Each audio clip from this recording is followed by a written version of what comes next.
श्रीमद् भगवद गीता ज्ञान यज्ञ प्रवचन क्रमांक 170 अध्याय 4 ज्ञान कर्म संन्यास योग और श्लोक क्रमांक 9।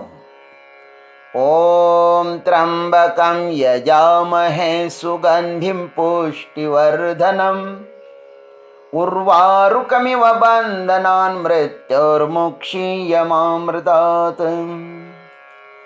समस्तजनकल्याणे निरतं करुणामयं नमामि चिन्मयं देवं सद्गुरुं ब्रह्मविद्वरं वसुदेवसुतं देवं कंसचाणूरमर्दनं देवकी परमानन्दं कृष्णं वन्दे जगद्गुरुम्। ओम तत्सत्। भगवान श्री कृष्ण परमात्मा अर्जुन को ज्ञान कर्म संन्यास योग सुना रहे हैं।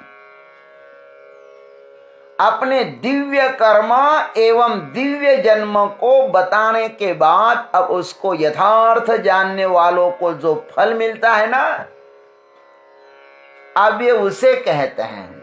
आइए, कितना सुंदर प्यारा श्लोक है। जन्म कर्म च मे दिव्यम एवं यो वेत्ति तत्वतः त्यक्त्वा देहं पुनर्जन्म नैति मामेति अर्जुन। भगवान कहते कि हे अर्जुन, यह मैं एवं दिव्यम जन्म च कर्म तत्वतः वेत्ति सह देहम त्यक्त्वा पुनर्जन्म न येति। हे अर्जुन, जो व्यक्ति मेरे ऊपर युक्त अलौकिक जन्म और कर्म को तत्वतः जानता है, वह पुरुष शरीर को त्याग कर पुनः जन्म को प्राप्त नहीं होता। फिर कहाँ जाता है? माम येति, वह पुरुष मुझे ही प्राप्त हो जाता है। आइए, इस पर हम भावार्थ मंजरी परमात्मा के श्री चरणों पर समर्पित करें। हे अर्जुन, भगवान कहते अर्जुन, तुमने हमारे दोनों के जन्मों में जितना सरलता से मूल्यांकन किया है ना, वह उतना सरल नहीं है। तुमने कहा था अपरम भवतो जन्म। तुम जिसे जन्म कहते हो ना, वह मेरा जन्म नहीं है। यह शरीर तो मां के गर्भ में जिस दिन आता है ना, उसी दिन इंद्रिय ग्राह्य हो जाता है। इंद्रियां इसको पकड़ लेती हैं। अतः इंद्रिय ग्राह्य को समझना बड़ा सरल है, लेकिन वही यथार्थ नहीं है। तुम सरल तो हो, इसलिए बहुत ही सीधा सरल प्रश्न पूछते हो। तुम्हारा स्वाभाविक ऋजुत्वात् अर्जुन, इसलिए तुम सहज कहते थे अपरम भवतो जन्म परम जन्म विवस्वतः कथमेतद् विजानीयाम तुमादौ इत्यादि तुम कहते तो हो, लेकिन समझना बड़ा कठिन है। आओ, इस मेरे जन्म की दिव्यता तुमको मैं बताता हूं। यह में एवं दिव्यम जन्म च कर्म तत्वतः वेत्ति। जो साधक मेरे अलौकिक जन्म कर्म को तत्वतः जानता है। भगवान ने इसमें दो बातें स्पष्ट बताई है कि मेरा जन्म और कर्म अलौकिक है। मेरा जन्म भी अलौकिक और कर्म भी अलौकिक, तो उसे जाना भी लौकिक दृष्टि से नहीं जाएगा। आज हमारे पास जानने के जो कुछ साधन उपलब्ध है, वह सिर्फ लौकिकता को ही जानने में समर्थ है। इंद्रिय ग्राह्य वस्तुओं को ही हम जानने में सक्षम हैं। इंद्रियातीत वस्तु हमसे सदा अनभिज्ञ ही रहती है। इस नश्वर शरीर के संबंध में वैद्यकीय चिकित्सा शास्त्र वह सब कुछ जानता है। यंत्रों की सहायता से जो जाना जाता है, किंतु वह असली चीज छूट ही जाती है, जिसके कारण ये हृदय धड़क रहा है, श्वास चल रही है, वह उनके यंत्र के बाहर की चीज है, वह यंत्र में पकड़ में नहीं आती। हजारों साल भी विज्ञान उस शक्ति को पकड़ने की चेष्टा करे ना, किंतु वह पकड़ में नहीं आएगी, क्योंकि लौकिक उपकरणों से अलौकिक वस्तु का ग्रहण नहीं हो सकता। यही उस आत्म तत्व की महिमा है। हमारी आंखों से जो न दिखाई दे, इसका अभिप्राय यह भी नहीं है कि वह वस्तु है नहीं। हमारी दृष्टि तो बहुत ही कमजोर है भाई। हम तो दही में पड़े हुए, आचार में पड़े हुए जीवंत कीड़े भी नहीं दिखाई देते हमारी आंख को। क्या हम बिजली के तारों में दौड़ती हुई विद्युत को आंखों से देख पाते हैं? क्या हम वायु को तथा उसके द्वारा बहा ले जाने वाले पुष्प सुगंध को देख पाते हैं? नहीं देख पाते हैं ना, क्योंकि यह चक्षु इंद्रिय के द्वारा ग्राह्य नहीं है। उसमें ठीक उल्टा विचार भी हम कर सकते हैं कि क्या हम जो कुछ देखते हैं वह सत्य ही होता है? यदि यही सच है तो स्वप्न भी सत्य होना चाहिए, मृगजल भी सत्य होना चाहिए, तब रज्जु पर सर्प भी सत्य होना चाहिए। रज्जु पर प्रतिभाषित जो सर्प है वो भी सत्य होना चाहिए, किंतु यह सब मिथ्या है, झूठ है। भगवान ने यहां पर अपना जन्म और कर्म तो दिव्य बताया है, किंतु संत और हमारे इतिहास पुराण कहते हैं कि श्री कृष्ण का यह मानवी शरीर भी दिव्य है। चिदानंदमय देह तुम्हारी। भगवान हमारे जैसे गर्भ में प्रविष्ट होकर 9 महीने नरकवास और गर्भ की पीड़ा को नहीं भोगते हैं। क्यों भोगेंगे वे? हम तो गर्भ की पीड़ा हमारे कर्मों के कारण, वासनाओं के कारण हमें भोगना पड़ता है, किंतु अवतार के पीछे भगवान की न कोई वासना होती है और न कोई कर्म। कर्म ही न हो तो कर्म फल का भोग भी व्यर्थ ही है, होगा ही नहीं भोग। उनका शरीर भी दिव्य ही है, लीला मात्र है, सिर्फ अभिनय है। देवकी जी के समक्ष वे प्रकट हुए तो चतुर्भुज नारायण के रूप में ही प्रकट हुए, और मां की ही आज्ञा से उन्होंने उनके देखते देखते लौकिक साधारण शिशु का रूप धारण किया। पितृ हो संपश्यत हो सद्यो बभूव प्राकृत शिशु। भगवान प्राकृत हुए और रोने भी लगे। ये लीला है परमात्मा की। भगवान कहते जन्म कर्म चमे दिव्यम एवं यो वेत्ति तत्वतः। मेरा जन्म और कर्म भी दिव्य है। भगवान का मैं उस तत्व का संकेत है जिसकी धुरी पर यह समस्त चराचर प्रपंच परिभ्रमण कर रहा है। हमारा मैं इस क्षुद्र नश्वर विनाशी अनित्य शरीर की तरफ जाता है, बहुत सीमित है। अतः हमारा जन्म भी विनाशी है। एक दिन मरेंगे हम, मृत्यु हमारी प्रतीक्षा में है, और यह शरीर भी उसको आलिंगन देने के लिए तत्पर है। हर क्षण यह मौत की तरफ बढ़ रहा है। भगवान कहते हैं मैंने जन्म लिया ही नहीं और कर्म भी मैं करता ही नहीं हूं। यह तो हो जाता है भाई हमसे, मेरी अध्यक्षता में ही हो जाता है। मैं तो सिर्फ दृष्टा हूं, जो कुछ हो रहा है उसका मात्र साक्षी हूं। पुतना मौसी को मैंने कहा मारा, वह तो अपने मौत ही मर गई। कंस मामा को भी मैंने कहा मारा, उन्होंने ही मुझे निमंत्रण भेजा था, वह मेरी अध्यक्षता में मर गया, अतः उसका जिम्मेदार भी मैं नहीं हूं। समय पूर्ण होने पर मनुष्य अपने मौत को स्वयं ही आमंत्रित करता है। समय पूरा हो जाए ना तो मनुष्य अपने मौत को बुलाता है।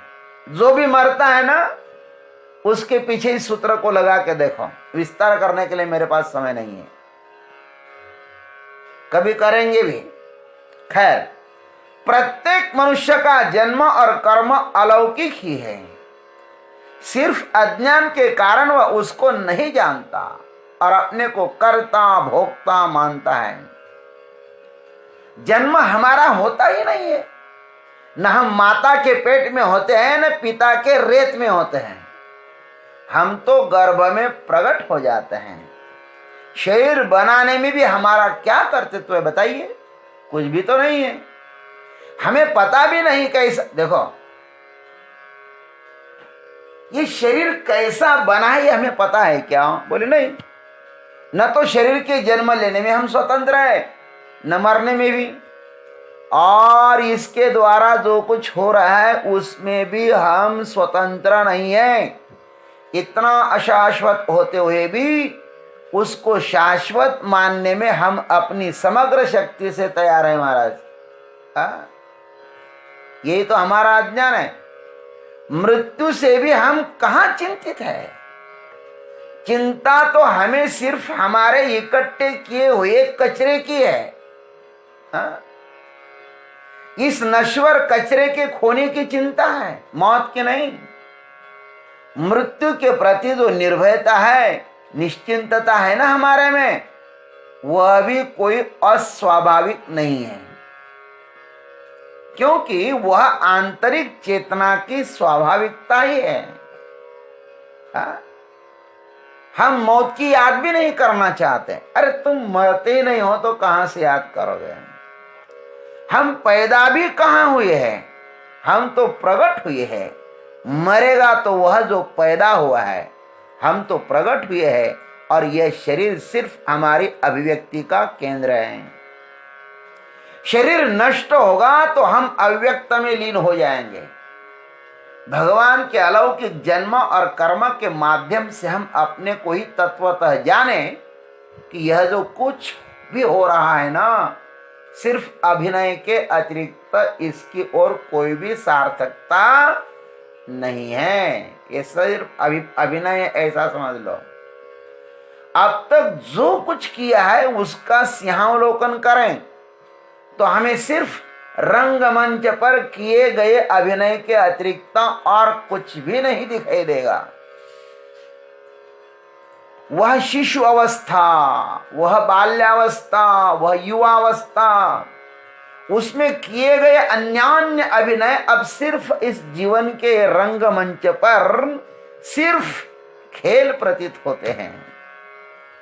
भगवान कहते हैं तुम स्वयं के जन्म और कर्मों को जानने में सक्षम हो तो अहोभाग्य, नहीं तो मेरे जन्म और कर्म में अपनी तस्वीर देखो। शुरू अपने से करो या मेरे से, कोई फर्क नहीं पड़ता है अर्जुन। मेरी अलौकिक लीलाओं का भी दर्शन करोगे ना तो क्या होगा? तुम्हें अपने निज स्वरूप का ही दर्शन होगा। मम दर्शन फल पर अनुपम, जीव पावहि निज सहज स्वरूप। मेरा दर्शन करो या अपना आत्मानुसंधान करो, कोई फर्क नहीं पड़ता है। सह देहम त्यक्त्वा पुनर्जन्म नयति, मुझे जानने के बाद पुनर्जन्म नहीं होगा। अपने सच्चिदानंद रूप स्वरूप का अज्ञानी पुनर्जन्म का कारण है। वासना रूप अज्ञानी हमें बारंबार जन्म लेने का कारण बन जाता है। हमारी वासना ही हमारे अनुकूल गर्भ की खोज में इतस्ततः भटकती रहती है या हमें भटकाते रहते हैं। इसलिए तो कहा है कि जन्म घेने लागे वासनेच्या संगे। और वासना का क्षय सिर्फ और सिर्फ स्वयं के ज्ञान से होगा। अंधकार को मिटाने के लिए प्रकाश ही पर्याप्त है। अर्जुन, तेरा सौभाग्य है कि मैं अब मौजूद हूं। स्वयं को जानने के लिए तुम स्वयं में उतरने के लिए सक्षम न हो तो मुझे ही जान लो भाई। मेरे में अपनी तस्वीर देखो। शरीर दो है हमारे, किंतु दोनों में मैं तत्व जो है ना वह एक ही है। करो इसका अवलोकन, अनुसंधान करो। अम्ब त्वाम अनुसंधामी, मेरे वाक्य का अवलोकन कर लो। खोलो पलक और देखो अपने में मेरी झलक, तुम्हें अपना आप मिल जाएगा। शरीर दो है हमारे, किंतु मैं एक ही है। शरीर के ऊपर उठकर देखो तुम, फिर क्या होगा? माम येति, तुम मुझे ही प्राप्त कर लोगे, फिर तुम पीछे नहीं लौट पाओगे। जब तक पानी 100 डिग्री गर्म नहीं होता तब तक ही पीछे लौटने की संभावना है। 99 डिग्री से भी पीछे बर्फ की तरफ पानी लौट सकता है, यह संभव है। किंतु 100 डिग्री होकर बाष्पीभवन होने के पश्चात वह पानी फिर बर्फ नहीं होगा, बर्फ बनेगा ही नहीं। तब वह पानी अनंत में लीन हो जाएगा। जो मुझे जानता है सो मुझे ही प्राप्त होता है, और जो संसार को जानेगा वह पुनर्जन्म को ही प्राप्त होगा।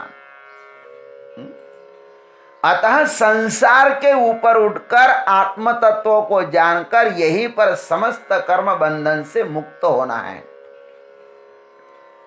भगवान ने गीता जी में कहीं तो कहा कि मुझे प्राप्त होते हैं, जीव मुझको प्राप्त होता है, माम येति। कभी कहा कि ब्रह्म को प्राप्त होते हैं, और कहीं कहा कि निरोगी स्थान को प्राप्त होते हैं। यद गत्वा निवर्तन्ते तद्धाम परमम्, उस धाम को जाते हैं, ऐसा कहा है। ऐसे बहुत जगह भगवान ने कहा, बहवो ज्ञान तपसा पूता मद्भाव मागता। देखो, सयोगी मयि वर्तते मद्भक्ता यान्ति मामपि, मुझको प्राप्त होते, इसके बारे में भगवान ये वाक्य आया है। यान्ति मद्याजिनोपि मामुपेत्य पुनर्जन्म दुःखालयम शाश्वतम नाप्नुवन्ति महात्मानः संसिद्धिं परमागता। 8वें अध्याय में ये कहा। 9वें अध्याय में कहा कि संन्यास योग युक्तात्मा विमुक्तो मामुपैष्यसि, मामुपैष्यसि। 9वें अध्याय में कहा। 11वें अध्याय में कहा निर्वैर सर्वभूतेषु यस्य मामेति पांडव। और 18वें अध्याय में कहा अहम त्वा सर्व पापेभ्यो मोक्षयिष्यामि मा शुचः, मैं तुम्हें समस्त पापों से मुक्त कर दूंगा, तुम शोक मत करो। इत्यादि श्लोकों में भगवान ने कहा कि तुम मुझको प्राप्त करोगे। यहां पे माम कहा, और कई जगह कहा कि ब्रह्म निर्वाणम ऋच्छति। दूसरे अध्याय में कहा ब्रह्म को तू प्राप्त करेगा। यज्ञ शिष्टा मृतभुज यान्ति ब्रह्म सनातनम, वहां पर भी ब्रह्म का नाम है। योग युक्तो मुनि ब्रह्म न श्रेणादि गच्छति, वहां पर भी ब्रह्म का नाम है। स्थिर बुद्धिर सम्मूढ़ ब्रह्मविद ब्रह्मणि स्थित, वहां पर भी ब्रह्म का नाम है। उपैति शांत रजसम ब्रह्म भूतम अकल्मषम, 6ठे अध्याय में भी भगवान यही कहा। जिसका रजोगुण शांत हो गया और जिसके समस्त पाप नष्ट हो गए हैं, ऐसा योगी इस सच्चिदानंद घन पर ब्रह्म के साथ एकता को प्राप्त हो जाता है। 13वें अध्याय में कहा ब्रह्म संपद्यते तदा, अथवा 14वें अध्याय में कहा ब्रह्म भूयाय कल्पते। वहां पे लिखा कि ब्रह्म को प्राप्त हो जाता है, ये जीव ब्रह्म को प्राप्त हो जाता है। और कई जगह कहा जो इच्छा और क्रोध भय से मुक्त हो जाता वो मुक्त है। विगत इच्छा भय क्रोध सदा मुक्त वसा, वो मेरे गति को प्राप्त हो जाता है। 6ठे अध्याय में कहा अनेक जन्म संसिद्धिम ततो याति परांगतिम, वहां परागति कहा। सयाति परमाम गति 8वें अध्याय में भी कहा सयाति परमाम गतिम। इत्यादि श्लोकों में भगवान ने कहीं तो कहा कि वो श्रेष्ठ गति को प्राप्त होता है, कहीं कहा कि परम गति को प्राप्त होता है, कहीं कहा मुझको प्राप्त होता है, कहीं कहा ब्रह्म को प्राप्त होता है। इन 3 बातों का मतलब एक ही है। मार्ग भले ही अलग अलग हो, किंतु इन तीनों का गंतव्य एक ही है। वह साधक परमात्मा में किस प्रकार लीन होता है, यह बात मुंडक श्रुति ने भी नदी के दृष्टांत के द्वारा कही है। यथा नद्यः स्यन्दमानः समुद्रे अस्तम गच्छन्ति नाम रूपे विहाय, तथा विद्वान् नाम रूपाद् विमुक्तः परात् परम पुरुषमुपैति दिव्यम। 3:2:8। जिस प्रकार बहती हुई गंगादी नदियां नाम रूप को छोड़कर समुद्र में विलीन हो जाती है, वैसे ही तत्वज्ञानी महात्मा नाम रूप से मुक्त होकर उत्तम से उत्तम, दिव्य से दिव्य परम पुरुष परमात्मा को प्राप्त हो जाता है। ऐसा उपनिषदों ने कहा है। गीता जी में इतस्ततः भगवत प्राप्ति का कितना सुंदर वर्णन किया है। गीता जी तो उपनिषद का ही सार है ना। कठिन उपनिषदों का अर्थ अत्यंत सरल भाषा में भगवान ने अर्जुन के समक्ष रखा है। गीता जी जीव को ब्रह्म, नर को नारायण बनाने के कला बताती हैं। अज्ञानी जीव मिथ्या आग्रहों के कारण परमात्मा से अलग हुआ है ना। वस्तुतः जीव और परमात्मा एक ही है, दोनों में कोई भी भेद नहीं है। इसलिए भगवान यहाँ पे बड़े उत्साह के साथ कहते हैं, माम एति, अर्जुन तू मेरे दिव्य कर्मों को, जन्मों को जानेगा ना तो तुम उसको ही प्राप्त होगा, इसमें कोई संदेह नहीं है। ओम तत्सत। जय गुरुदेव, जय जगदीश्वर, जय जय महाकाल।